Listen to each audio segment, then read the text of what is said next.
All right. Welcome, everybody. My name is Dax. I work with MotoQuest. I am the facility manager here out of Portland, Oregon, and I have with me Mr. Phil Freeman. He is the founder of the company, and I wanted to just have a conversation with him about our Cassiar Adventure.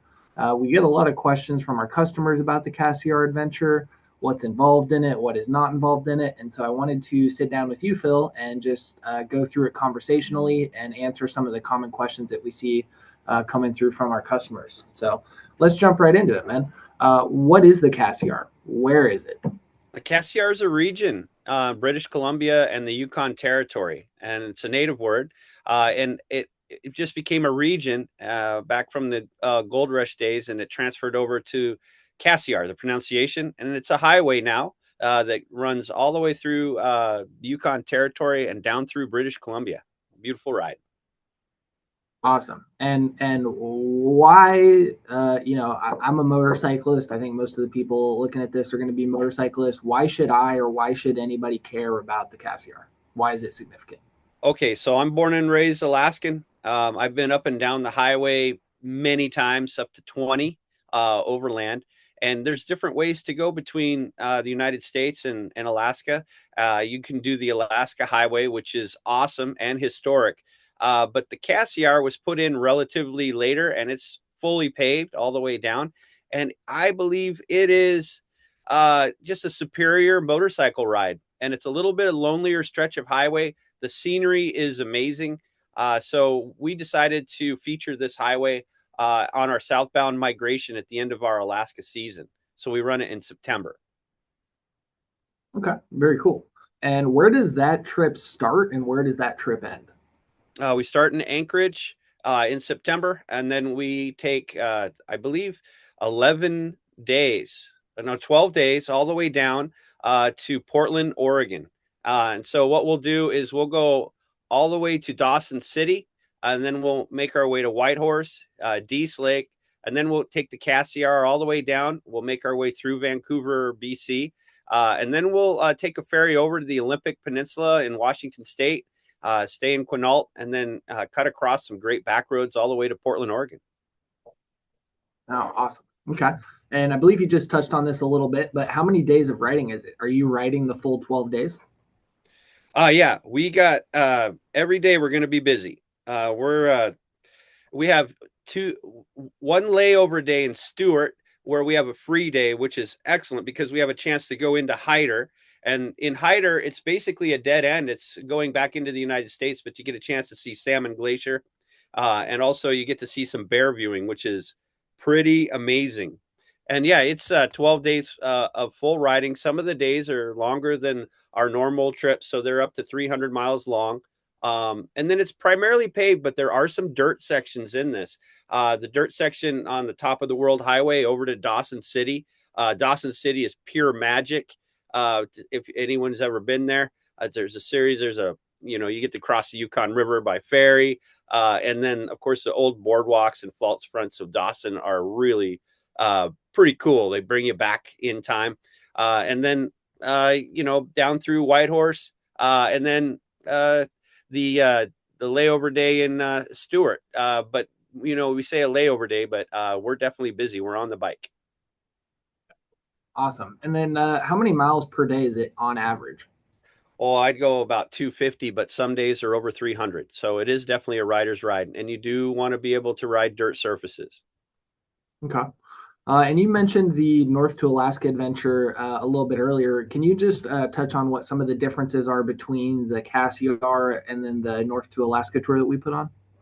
Yeah, primarily when you're northbound from Portland to Anchorage, we run that in May to the north to Alaska, and we follow the Alaska Highway. So we cut right straight up the state of Washington on the east side of the Cascades, and then we go up into British Columbia a little bit further in the interior, and we hook up with the Alaska Highway, and then and the itinerary is entirely paved, and it has a 2 night stay in Whitehorse, and you get a chance to do a day ride into Skagway. And that's really a cool historical port. Cassiar, conversely, is a little bit more dirt surface. You get to go to Dawson City. And also, I believe Cassiar is actually a superior motorcycling road in terms of just elevation changes, curves, scenery, lack of traffic.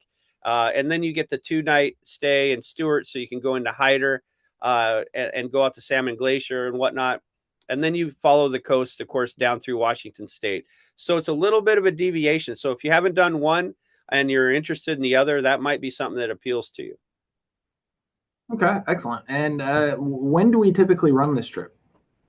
Well, it's in September. So usually we're leaving about the first week of September. That's when our season is over in Alaska. So the snow starts to make its way down the hill. So our fleet is headed south. So first week of September. Okay. And whenever I talk about Alaska with our customers or just people in general, of course, the weather always gets brought up. Could you touch on what the weather usually looks like on this trip? Oh, it can be, it is the Pacific Northwest. So you plan for rain 2 days of the week at least. But it can be anywhere from 65 to 75 degrees. And when the ceiling is high, and you can see all the mountaintops, it's unbelievable. Okay. And you touched on the riding surfaces for the trip. It sounds like the Cassiar is mostly paved or all paved. Could you just go a little more in depth on that and touch on where the dirt sections are at and how many there are? Yeah, there is one dirt section in particular. So these are well maintained dirt highways, is what we call them up here, but they're basically very hard packed. It's nothing technical. However, you will have experienced stretches of dirt when you go from Tok to Dawson City. And then on the free day in Stewart, when you're checking out the Salmon Glacier, there are a few miles of dirt on that one as well. So it's not technical, but we do want riders to be aware that there are, you are going to cross sections of dirt. Got it. Okay. And we've been running this Cassiar tour for a number of years now. What is going to be new about this tour for 2026 compared to previous years? Yeah, we've been running it almost opposite of north to Alaska and going back south on the Alaska Highway. And the reason we were doing that is COVID had shut um, the border crossing between Tok and Dawson City early in the season, and we were unable to cross up there. But now it's back open. Everything is green lighted, and we can go up over the top of the World Highway. We can check out the little town of Chicken, and we can go into Dawson City. And I feel like it really adds something, especially in terms of just the gold rush, the old Yukon Yore, and just the atmosphere of Dawson City. So I do think it's a little bit more of an adventurous spice to the itinerary that we were running last year and the year before. Okay, and that segues perfectly into my next question. Talk a little bit more about Dawson City. What is there to do in Dawson City? What's the vibe there? Why should I care about Dawson City? Dawson City's cool. I mean, that's where the Klondike River dumps into the Yukon. There's a ferry crossing there that is just, it kind of puts it all into old time perspective. You're coming into Dawson City, you board your bike on sort of an informal ferry, and it's adventuresome. And then when you get to Dawson City, you realize that you're kind of stuck in time a little bit. These boardwalks and false front buildings of the downtown area bring back sort of a old gold rush, old time appeal. You could go to Diamond Tooth Gertie's and have yourself a genuine saloon experience. And there's dancers going on the stage, and there's just this whole, you feel like you've gone back in time.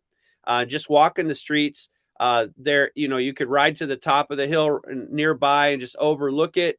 But just walking the streets is cool. And then you might want to go to the downtown hotel as well. They offer something that's a little bit unique, and it's not for everybody, but it's called the sour toe cocktail, and you can have that. But what you do is you basically register to uh, the sour toe cocktail basically is a dead person's toe, and you choose the drink of choice. You pay in order to have the privilege. There's a line out the door every time that they offer it.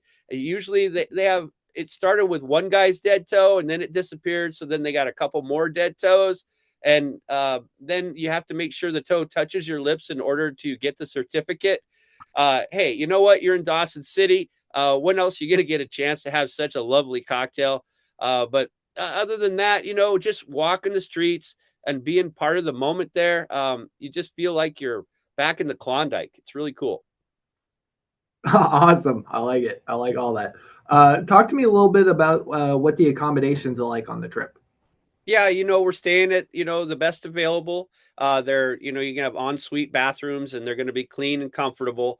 And there's not a lot of choices out there, but we do pick the best ones in any region. Excellent. What do we do? You mentioned we do a 2 night stay in Stewart. Why do we do that? Or what do we do while we stay 2 nights there in a row? Oh, that's cool. On a great day, a good weather day, riding out to Stewart is absolutely world class.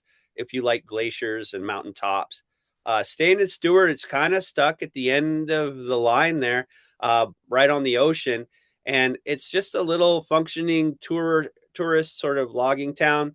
But right there, you can go back into Alaska. And there is an informal border crossing. In fact, you can go right into Alaska without getting checked because there's nowhere else to go. You have to come back out that way. And the road kind of wraps around and goes up into the mountains. Hyder is a really small town, very, very quaint. And you're back in the United States. But what they do have is just a really great bear viewing area. That time of year, you have the salmon that are spawned out in the stream, and you can go there early morning and catch brown bears wading through the water. They have a really nice infrastructure there with bear viewing, like a platform you can walk along and get really good shots, and the bears don't seem to mind. And then you can ride up the valley and go see Salmon Glacier. And you will see in some of our photos that really brilliant photo of a glacier that stretches out away from you in the distance. And it's just a beautiful shot. So it's a nice day to poke around a little bit in Hyder, see some bears, see a glacier, and then have maybe a quarter or a half a day just to walk around in Stewart. And it's that time in the trip that it's nice to have like a little bit of a break too. Okay. Yeah, that's awesome. Um, how many people are usually on the trip? We'll take a minimum of 6 to 12 riders. And we are on our southbound migration. We're able to price this at a lower price than most of our trips, just in that we're going to need this equipment to come down south anyway. So it's really a good opportunity to ride all of this, have a really good support behind you. We have that truck and trailer with all the tools, and we're a caravan going all the way down through Yukon and British Columbia. Nice. And you've mentioned a couple of dirt sections on this trip. Some of the days you're putting some serious miles down on the pavement. Talk to me a little bit about how the bikes are outfitted for the trip. What do we put on the bikes? What do we do to the bikes? Make sure and they're ready to go. Yeah, you can actually see it right here in the photos, but we have two Pelican side cases, 35 liter, and they're watertight. And then you can also opt to have a top case, and that's plenty of storage for all of your daily stuff, your necessities. And we make sure that that support vehicle is behind you just in case you need a hand. Okay. And would you recommend this trip for couples? Either a couple that's riding two up or a husband and wife that are maybe riding their own motorcycles, either way? Yeah, I would. Those dirt sections are not technical. It's hard packed. If there's any inclement weather or it makes it sloppy or there's some road construction, we always have that option where the passenger can ride in the support vehicle and the pilot can just ride it solo just to be little bit safer. But I mean, if you're a couple that are adventuresome and you're used to riding two up and you've ridden gravel roads and you're comfortable, then this is no problem at all. This is right down your alley. Um, I'm an American from the U.S. You're an American from the U.S. Do we need our passports for this? Yeah, you can get there is an identity card that you can cross between Canada and the United States. We do have that special card, but a passport also would be needed. But you can't just go across with your state license. Got it. This trip takes, a large part of it is in the North Country, right? I think a lot of some of our fellow countrymen might be tempted to bring a handgun with them or some kind of firearm for protection. Is that advisable? Ooh, no, you don't want to do that. It's a lot simpler to go through the border without that. I would leave that behind. You don't need it anyway. Perfect. And then, some of our clientele, some of our customers are from Canada. Can they take this ride? Yeah, no problem. Just bring their passport, and we've had plenty of Canadians take this trip, and they loved it. Okay. And then where else does this tour go? I mean, obviously we're going to ride the Cassiar Highway, but there's quite a bit of other routes involved in this trip. So where else does this go? Yeah, there's some beautiful riding in South Central British Columbia. We actually do a deviation off the main road, and we like to take a little unknown ferry and come back on a country back road. It's just MotoQuest style to try to find the most interesting roads between point A and point B, not necessarily the most direct route. And that road leading into Vancouver, BC. Uh, that one is absolutely beautiful. And then after we cross into the United States, again, over the north of Seattle, we go over to Whidbey Island and we take a ferry over to the Olympic Peninsula and we stay in Quinault.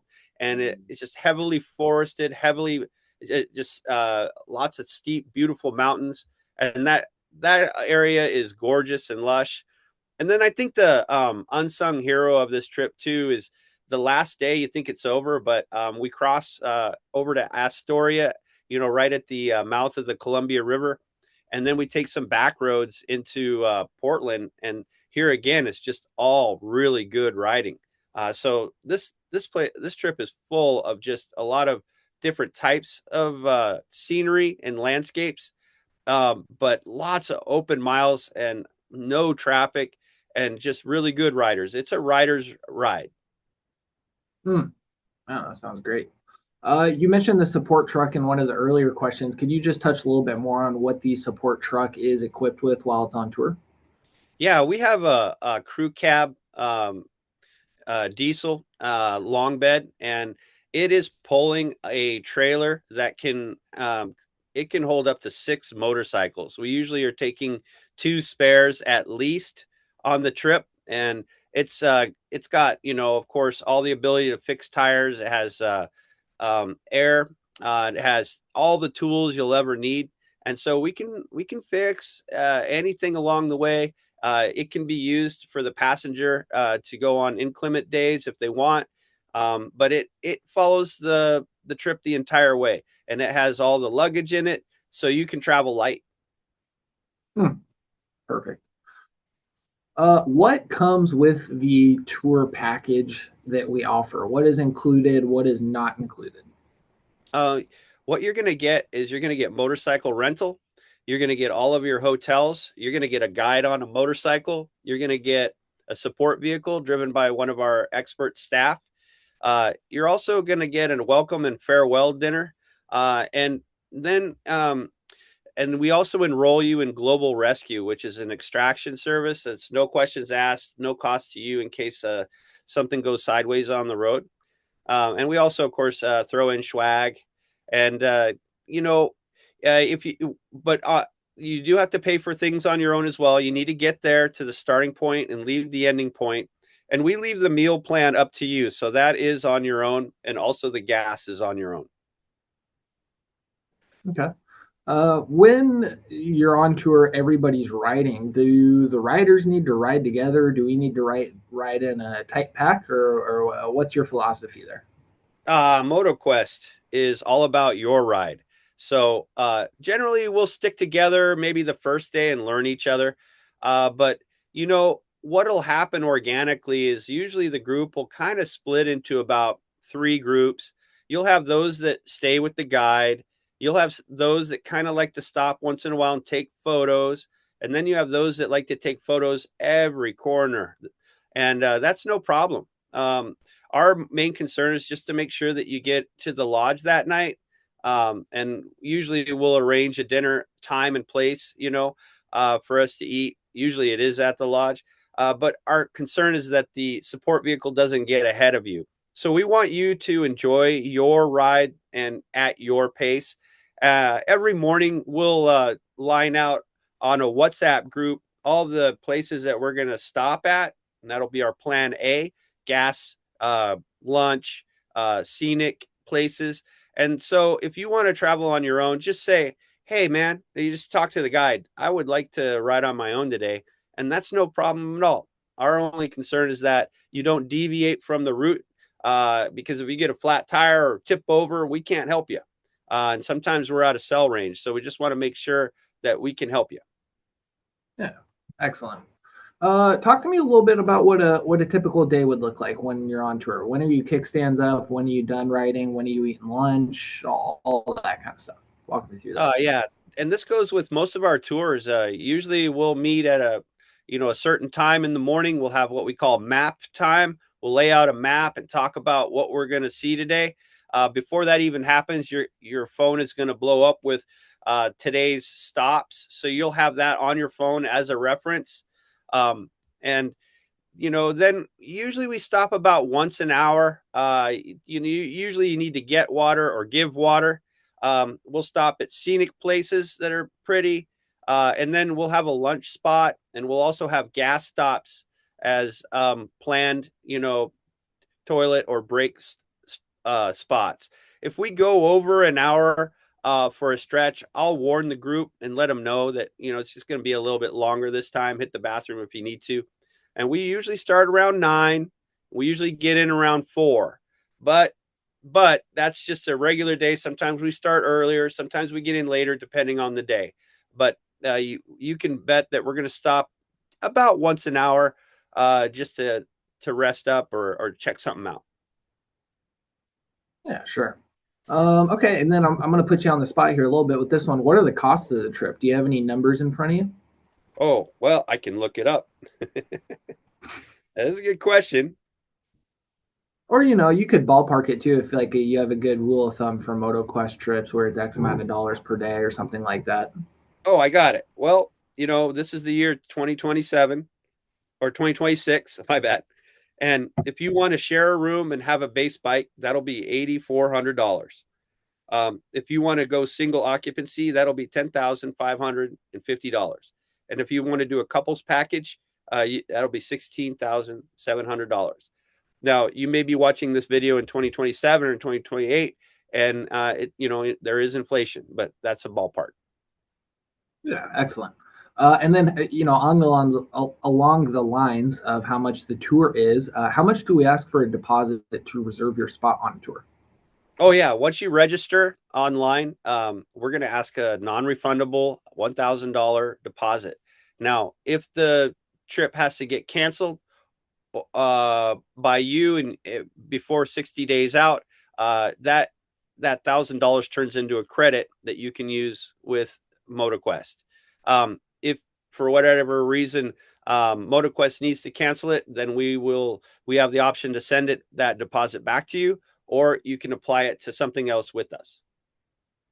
Okay. And how would someone go about registering for the trip?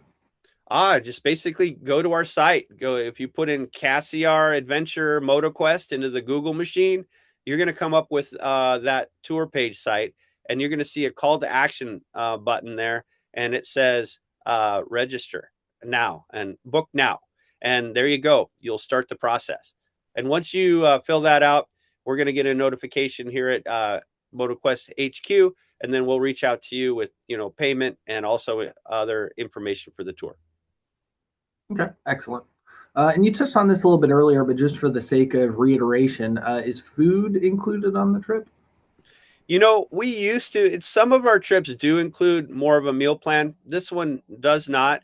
And the reason we do that is that we don't want to railroad people into a menu. Part of travel is just the fun of the election of what your food adventure is going to be that day. So we leave that up to you. Yeah. Okay. And then how would you characterize this trip compared to some other MotoQuest trips? If somebody's done Lewis and Clark with us or Portugal or something like this, how would you characterize this trip? I would say that they're longer riding days. I would say that there's a frontier-esque feeling to it. You really do get what you're looking for in terms of large expanses of untouched nature. You have that Canadian sort of culture in that it's just a little bit different than the United States. It's fun, and we see a lot of wildlife on this one. We started seeing so many bears that we stopped counting. They were along the way, so you're going to see a lot of wildlife. It's more of a natural history ride than anything else, and so you go for the large expanses of wilderness, the awe-inspiring vistas of just natural landscapes, and longer days in the saddle. That's why you do this trip. As we've been talking about this, it's got my mind kind of working, thinking about different things. I know as somebody that's been born and raised in the Pacific Northwest myself, you start talking about late summer, early fall, and first thing that comes to my mind is wildfire season. So, are wildfires an issue on this trip? Have we encountered that in the past? Could you just maybe touch on how that affects this trip or doesn't? It can happen. That's the reality. It's something we can't control, but we have in the past had trips between Portland and Anchorage have wildfires, and we have been able managed to do a plan B around it.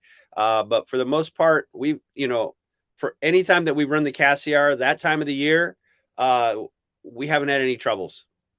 Nice. Okay. And you've mentioned a couple of times that this is a rider's ride.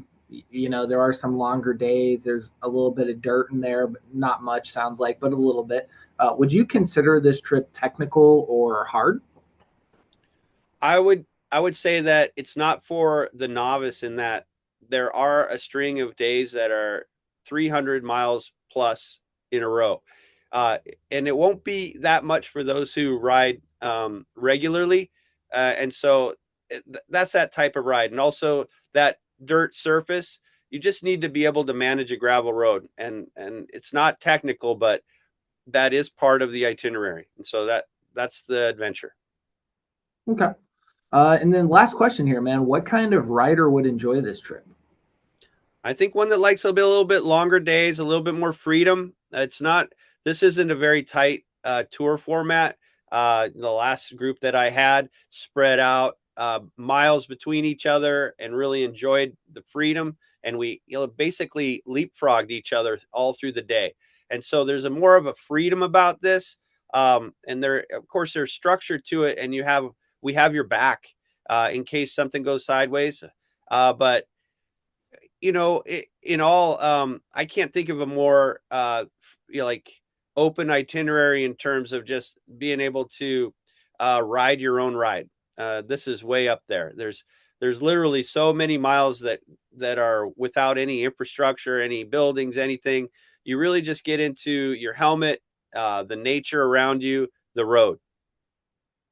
Nice. Oh, that's great, man. Well, thank you, Phil, for your time, man. I appreciate you having this conversation with me.